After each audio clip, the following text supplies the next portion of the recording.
یوم پاکستان۔ محترم اساتذہ کرام، معزز مہمانان گرامی اور میرے پیارے ساتھیوں، السلام علیکم ورحمۃ اللہ وبرکاتہ۔ آج ہم ایک ایسے عظیم دن کی مناسبت سے جمع ہوئے ہیں جو ہماری قومی تاریخ کا سنہرا باب ہے۔ یہ دن ہے یوم پاکستان، 23 مارچ۔ یہ صرف ایک تاریخ نہیں بلکہ ایک خواب کی تعبیر کا آغاز ہے۔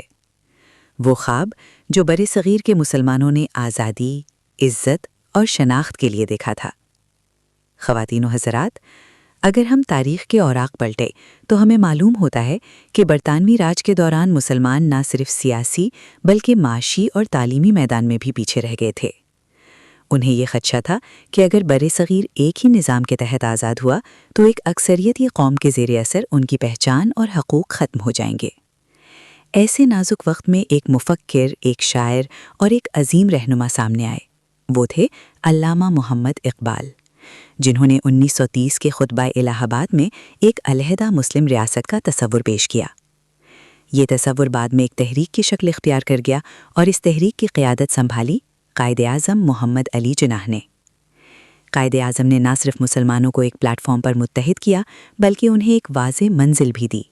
ان کی بے مثال قیادت، اصول پسندی اور عزم نے مایوسی کو امید میں بدل دیا۔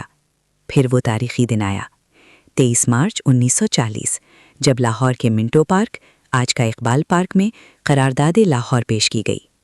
اس قرارداد میں یہ واضح اعلان کیا گیا کہ برِ صغیر کے مسلمانوں کے لیے الگ ریاستیں قائم کی جائیں، جہاں وہ اپنے مذہب، ثقافت اور روایات کے مطابق آزادانہ زندگی گزار سکیں۔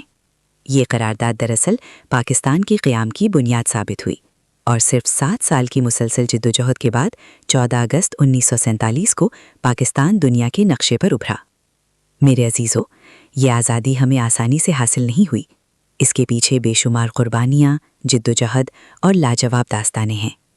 ہزاروں لوگوں نے اپنے گھر چھوڑے، اپنے پیاروں کو کھویا اور ایک آزاد وطن کے لیے ہر قربانی دی۔ آج یوم پاکستان ہمیں یہ یاد دلاتا ہے کہ ہمیں اپنے اسلاف کی قربانیوں کو کبھی نہیں بھولنا چاہیے۔ ہمیں قائد اعظم کے سنہری اصولوں، اتحاد، ایمان اور نظم و ضبط کو اپنی زندگی کا حصہ بنانا ہوگا۔ آج کے دن ملک بھر میں جوش و خروش سے تقریبات منعقد کی جاتی ہیں۔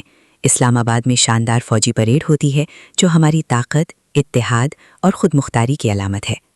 لیکن میرے دوستو، اصل جشن صرف تقریبات نہیں بلکہ اس عہد کی تجدید ہے کہ ہم اپنے ملک کو ترقی، امن اور خوشحالی کی راہ پر گامزن کریں گے۔ آئیں آج ہم سب یہ عہد کریں کہ ہم ایک ذمہ دار شہری بنیں گے، اپنے ملک سے سچی محبت کریں گے اور پاکستان کو دنیا کی عظیم ترین قوم بنانے میں اپنا کردار ادا کریں گے۔ آخر میں دعا گو ہوں کہ اللہ تعالی ہمارے پیارے وطن پاکستان کو ہمیشہ قائم و دائم رکھے اور ہمیں اس کی خدمت کی توفیق عطا فرمائے۔ پاکستان زندہ باد۔